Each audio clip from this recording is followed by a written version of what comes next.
Hello, everyone. I'm excited to be sharing some more insights with you in connection with our top 25 most innovative teams in the world report for 2022. I'm Abe Stein, head of innovation at Sports Innovation Lab, and I'm honored to be talking today with Jim Van Stone, president of business operations and chief commercial officer for Monumental Sports and Entertainment, an organization whose hockey franchise, the Washington Capitals, are the highest scoring NHL team on this year's list. Jim, excited to talk to you today. Thanks, Abe. I appreciate it. And I have to tell you, this is quite an honor talking to you. And, I think the accolades that we're getting from you and Angela and the Sports Innovation Lab, we're really excited about this opportunity with our Capitals and, excited about talking about Monumental Sports and Entertainment today. I love it. I love it. So let's start at the top. In what ways has your organization been prioritizing innovation? We've looked at a lot of it for this report, but I'd love to hear, straight from your perspective, how is innovation prioritized across the board for your organization? That's a great question. I think innovation is really part of the DNA of who we are at Monumental Sports and Entertainment. Our founder, Ted Leonsis, is a technology pioneer. A variety of his partners are also in the technology space. And, they were all at the start of Web 1.0. And, I think it's kind of migrated from there. And, I will say we've always had a very entrepreneurial spirit. We love to do new things. Internally, we look at ourselves at Monumental Sports and Entertainment as a platform business. I mean, we certainly have a variety of teams. We've got a variety of venues. The venues range from 500 people up to 20,500. See Capital One Arena.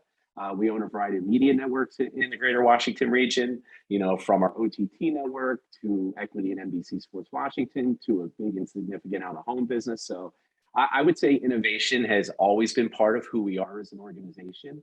And I believe the reason that we are innovative and we like to do it is because we think it's all about fan engagement, the fan experience. We really want to make the journey of our consumers, as seamless as possible. And I think innovation and technology certainly lead a long way into that capability. So it's an honor to be on this list. I looked at the teams that are listed, and certainly they are some of the biggest brands in sports. And I think for us being the only NHL team recognized today is quite an accomplishment. So thank you and Angela for the great accolades.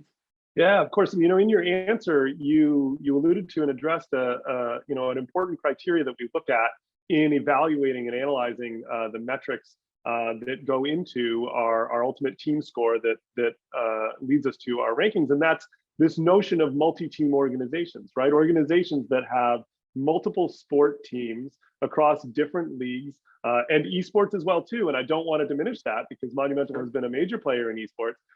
And our belief and our perspective on this is that innovation learnings are shared across an organization, and that you might learn something in one domain and you can apply it. And so that's a tee up to the question: just in what ways are your teams learning from each other, and how is that a guiding principle for Monumental Sports and Entertainment?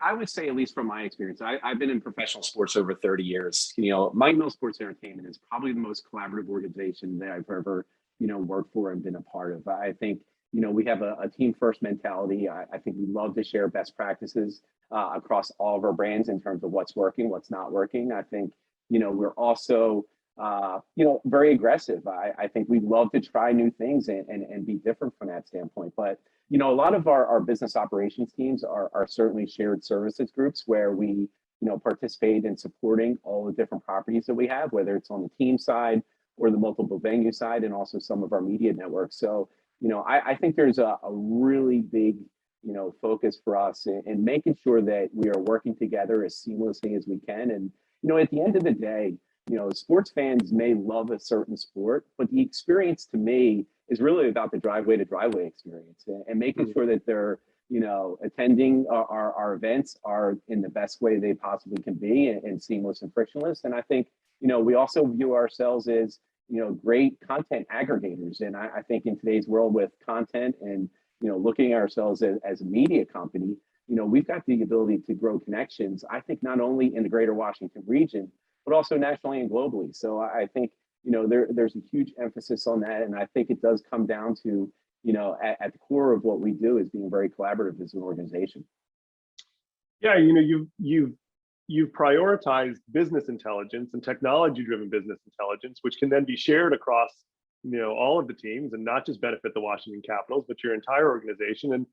But you're not you're not resting on your laurels either, right? I mean, even as we're reflecting on 2021 with our 2022 list here, there's more that's coming, right? And so like, you're continuing to invest and put energy into business intelligence. I wonder if you could share a little bit about work you're looking at into the future around business intelligence. Yeah, I would say our business intelligence team is probably the fastest growing department that we have at Monumental. I mean, we are, on the business side up to almost 25 people from that end, supporting a variety of different efforts that we have. On the team side, each team has their own data and analytics group. So, we don't make decisions without, looking at data and really deep diving in it. And I think our, business operations, business intelligence team certainly helps us in sponsorship analytics, ticketing dynamics. I mean, we are, changing pricing, on every moment, depending on the events that we have in the building. I think, really creating a huge database for us. I mean, our database right now in the greater Washington region is north of 4 million. So I think we really put a lot of focus on that. And, I think that helps us make informed decisions. I will say, our business intelligence team has a seat at the table, Abe, in every decision we make. And I look at some of the things that we've done, really over the last several years. I would say from an OTT side, we're the first regional sports network to launch a regional OTT network and Monumental Sports Network. We probably broadcast almost 500 live sporting events on an annual basis. A lot of them are for our, supportive teams, meaning the Mystics and also, the G League team that we have. We also do a lot in the amateur sports space. So, that content is critical for us. And, BI certainly helped us in making decisions about launching a regional OTT network. I look at esports. We were early investors in esports. We thought that esports was the way of connecting with future fans and doing it, really on a global basis. And I think, that was part of the early investment that we did in Team Liquid. And that's why, I think we've gotten really behind both the NBA and NHL, in their platforms around esports. And, we're the two-time winning NBA 2K world champion. So we're excited about that opportunity, but connecting with a younger audience, was really important for us. And, another piece that we look at that really came down to a lot of the research that we did with our BI group, and we were very early supporters in the overturn of PASPA with sports betting, coming into the US. And, with our, first ever sports arena connected to a sports book with Caesar Sportsbook that we have, I think was a game-changing opportunity. So we're always, I think, looking at what that next opportunity is, but I think so many of those decisions are based on how we can engage with our fans in a bigger level. And also, I think making sure that their experience is seamless. And, we want to create memories forever. We want to continue to grow our brands. I think being a part of the NBA and NHL, it's beyond just your region. I mean, these are global platforms, and, we want to make sure that we're doing our best to be innovative. And our data intelligence group and our business intelligence team drives a lot of those decisions that we make. Yeah, I love it. I mean, that answer really touches on the way that the three metrics that we measure to evaluate a team. So revenue diversification, technology enablement that drives all of the new modes of fan engagement that you are addressing, whether it's betting or owning from an NFT standpoint and a tokenization of sports, to co-watching with OTT platforms and media, to organizational agility. How do you structure your organization to be adaptive, to react and respond? And all of those, all of those responses that you had really touch on those three metrics that undoubtedly, were the major factors that lead to, MSE and the Caps being on the list. And so it really is validating from our perspective in talking to you to hear that, this is where your head's at. This is where you're focusing. This is where your energy goes, and that we're measuring the right things. I would say you have to live it and breathe it every single day. I mean, you've got to really be committed to it. I mean, making sure that our BI group has all the resources in the world that they, can possibly have to make sure that they're giving our leadership informed decisions on which direction we should go. And the other piece I will say, which, I think is really kind of unique about us, is that we are not afraid to fail, and what, we use it as a learning experience. And, I think being in that type of environment, it is really uplifting, and I think it's very motivational. I think it really is something that helps us attract, best in class employees. So, and that really does start with our owners. I mean, if you look at our, chairman level of ownership, I mean, Ted is, certainly our chairman, founder and CEO, but, some of our vice chair people are incredible technology people. Raul Fernandez, a technology pioneer. Sheila Johnson, who started BET and now running one of the most successful hospitality companies in Salamander, and Lorene Powell Jobs, from Apple, and that background. Really, when you look at the success that they've had and the amount of risk that they've had on innovation and trying new things, I mean, honestly, that's going to make everyone in your organization drive to the best way that they can.